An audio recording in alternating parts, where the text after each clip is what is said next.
She built a fence through the only trail to my ranch spring. Said it was her land now. But she didn't check the deeds, because I own the water rights, and that changed everything. The sun hadn't yet crested over the jagged ridge to the east when Beau Carter slid on his worn leather boots and stepped onto his front porch. A coppery glow lit the tops of the pines, and somewhere down in the gully, a creek babbled its quiet song like it had for 100 years. Beau breathed deep. Same trail. Same water. Same land, passed down from his grandfather, who'd carved the ranch out of the wilderness with grit and 2 good hands. The trail was narrow and dirt-packed, winding down from the Carter Ranch to Spring Creek, where his cattle drank and his irrigation lines drew water for the hayfields. It was old, familiar, and legally his, every inch of it. Or so he thought. That morning, he saddled Dusty, his trusted quarter horse, and headed down the trail like he always did. The dew was still clinging to the grass, and a group of mule deer bolted across his path just past the old cottonwoods. Everything felt normal, until it didn't. About halfway down the trail, right where the land used to dip into the old Miller property, a new fence blocked his way. Bright, industrial-looking wire stretched taut across sturdy metal posts, and in the center was a locked gate. A brand-new private property, "No trespassing," sign hung crookedly from the fence, like an insult pinned to a wound. Beau stopped short. What in the hell? He dismounted, walked up to the gate, and gave it a rattle. Solid. Padlocked. He looked around. The trail he'd ridden since boyhood was cut off. From behind a patch of oak brush came a voice that bristled with smug confidence. "You're trespassing. That trail's closed." A woman stepped out, arms crossed, wearing spotless riding boots and a Patagonia jacket. Her blonde hair was pulled into a tight ponytail, and she had the look of someone used to getting her way. "You must be Mr. Carter," she said, with a plastic smile. "I'm Karen Kessler. I just purchased the Miller property." Beau's jaw tightened. "That's so." "It is. And this trail cuts straight through my land. I had it surveyed last week. That trail's been in use since before either of us were born. It runs to Spring Creek, which feeds my stock pond and irrigation. You're blocking my access to water." Karen raised her chin. "I don't care if it feeds your lemonade stand. This is private land now. I don't allow trespassing." Beau stared at her, dead quiet. "I suggest you find another route," she added. "Or maybe truck water in. People do that, you know." Beau shook his head slowly. "You've made a mistake." Karen smirked. "I think I've just enforced my property rights." Without another word, Beau turned, mounted Dusty, and rode back the way he came. That evening, Beau sat at his kitchen table, flipping through the dusty old deed box his father left behind. His fingers found the folded parchment quickly, yellowed and delicate, but still sharp where it mattered. Water easement, Carter Ranch, 1947. Signed by Elmer Miller himself. Filed, recorded, and notarized. The document granted the Carter family permanent, irrevocable access to Spring Creek via the same trail that now lay behind Karen's shiny new fence. And tucked into the envelope was a second paper, one Beau hadn't looked at in years. County Easement Map, 1962 Update. The trail was clearly marked. Labeled, Carter Trail, Agricultural Right-of-Way. Beau leaned back in his chair and took a slow sip of coffee. The paperwork was ironclad. Karen may have bought the land, but she hadn't bought the water, and she sure as hell didn't erase the trail with a padlock and a no trespassing sign. This wasn't about land anymore. It was about principle. Out here, water was life. And some fences were meant to come down. The next morning, Beau Carter drove his dusty old pickup into town, the easement documents riding shotgun in a worn manila folder. He hadn't planned to stir things up this soon, but Karen Kessler had made the first move, and blocking access to water wasn't just petty, it was a fight waiting to happen.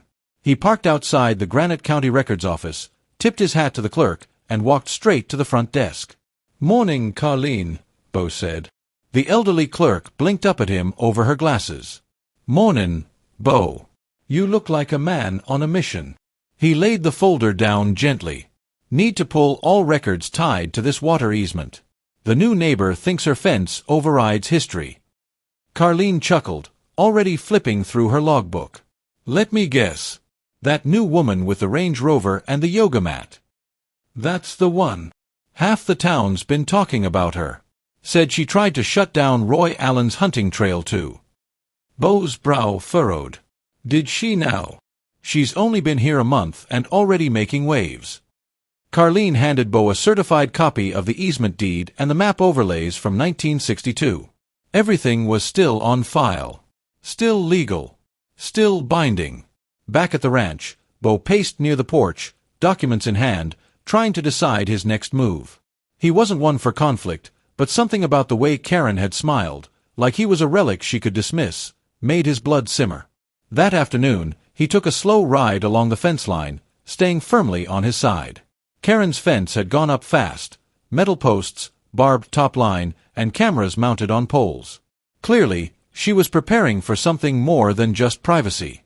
He spotted a small sign by the gate, surveillance in use, trespassers prosecuted. She wasn't just defending her land. She was laying down a challenge. As he turned to leave, a black SUV pulled up on the gravel road. Karen stepped out, sunglasses on, carrying a clipboard. "You're persistent," she said, tapping her boot against the gravel. "This is harassment now. I've got the water rights. And the trail. I'll be using them, same as always." Karen laughed. "Those old rancher myths don't hold up in court, Mr. Carter. This is 2025. I have my own lawyers." Beau pulled the deed from his saddlebag and handed it to her. Signed by Elmer Miller. Filed in 1947. County stamped. And legally verified again in 62. Karen didn't take it. "I don't care what piece of paper you're waving around. My survey shows this trail is on my land." Beau looked at her, calm and steady. "It's not just about land. It's about access. And that's protected." Karen's eyes narrowed. "You're going to regret pushing this." Without another word, she turned and climbed back into her SUV, dust kicking up behind her as she peeled out. The next day, a man in a suit arrived at Beau's ranch. Tall, slick, city-polished. He introduced himself as Douglas Vance, legal representative for Ms. Karen Kessler. He handed Beau an envelope, a cease and desist notice. Beau opened it, glanced over the lines of legalese, and folded it in half. "You tell her this piece of paper means about as much as her fence does out here." Douglas raised a brow. "You don't seem to understand the seriousness of this." "No, sir," Beau said. "I understand exactly how serious water rights are. You're the ones who don't." Later that evening, Beau called someone he hadn't spoken to in a while, Rachel Lopez. She was born and raised 2 counties over, now a water and land use attorney in Missoula. They'd known each other since childhood, and Beau trusted her more than any suit in the city. After a long pause on the phone, she said, "She fenced the trail to Spring Creek? That's federal-adjacent water. You may be sitting on something bigger than you realize." Beau's voice was calm. "Can you help? I'll be out there first thing tomorrow. Bring all the documents." As the sky darkened, Beau stood by the porch railing, watching the stars flicker above the pines. The land was quiet. But beneath that quiet, a storm was gathering. Karen thought she'd won by locking a gate. But out here, the land had memory, and the water had rights older than her fence could ever dream. Rachel Lopez stepped out of her Jeep just after sunrise, black boots crunching across the gravel of Beau's driveway. She hadn't been back to this part of Montana in years, but nothing much had changed. The air still smelled like pine and freedom, and the wind still carried the stories of stubborn ranchers and old land deals. Beau met her at the porch with coffee already brewing. "Good to see you, Rachel." "Wish it were under better circumstances," she replied, slapping the dust off her jeans. "Let's see what this Karen got herself into." Inside, Beau laid everything out on the kitchen table, the easement deed, the county map, the photos of the original trail before the fence went up. Rachel's sharp brown eyes scanned the documents. "This is solid. No expiration, no revocation clause. And if she didn't get it disclosed during the land sale, that's on her." Beau nodded. "She's got lawyers from Helena, acting like she bought the whole valley." Rachel smirked. "Well, they didn't buy the water." She flipped open her laptop and pulled up the Bureau of Land Management Easement Registry. Within minutes, she found something even more powerful. "There it is," she said. "Spring Creek's upper source runs through tribal watershed. That makes it federally monitored. And that trail's not just a right-of-way, it's part of a water access corridor tied to land use agreements dating back to 1935. Beau raised an eyebrow. So, Rachel said, leaning back in her chair, if she's fenced it off, she's not just interfering with you. She may be in violation of a federal easement that protects access for both you and the reservation. A long silence settled between them. Finally, Beau said, she picked the wrong fight. That afternoon, Rachel hand-delivered a formal notice to Karen's attorney. It cited water access rights, historic use, and possible federal violations. She gave them 7 days to remove the fence or face legal proceedings. Karen, unsurprisingly, responded with another threat to sue. But the smile was gone from her voice. She didn't know the land like Beau did. And she definitely didn't understand water law like Rachel did. The story began spreading in town. At the feed store, the diner, even Sunday church, people were whispering about how some outsider tried to fence off the creek and was getting shut down by one of their own. Beau didn't care about gossip. He cared about justice. And now he had the law and the land on his side. The hearing took place at the Granite County Courthouse, a red brick building that hadn't seen this much attention in years. Locals packed the benches, whispering and eyeing the sleek lawyers who followed Karen Kessler inside like a parade of arrogance in polished shoes. Karen wore designer sunglasses, even indoors. Beau, in contrast, wore his oldest hat and cleanest denim shirt. He looked exactly like what he was, a man who belonged to the land. Judge Elkins, a sharp man with a long memory, opened the hearing. "Ms. Lopez," he said, motioning toward Rachel, "you may proceed." Rachel stood and spoke with calm authority. She laid out the facts: the 1947 water easement signed by Elmer Miller, the 1962 county registry, the federal tribal water access overlay, and a photo series showing decades of use. She passed around certified maps, historical photos, and signed statements from 3 neighboring ranchers. One of them, old Jack Brewster, even testified in person, voice gravelly with age. "That trail's older than my knees," he said. "Beau's daddy used it, and his daddy before him. No one ever blocked it, until her." Karen's lawyer rose dramatically, objecting to uncorroborated anecdotes.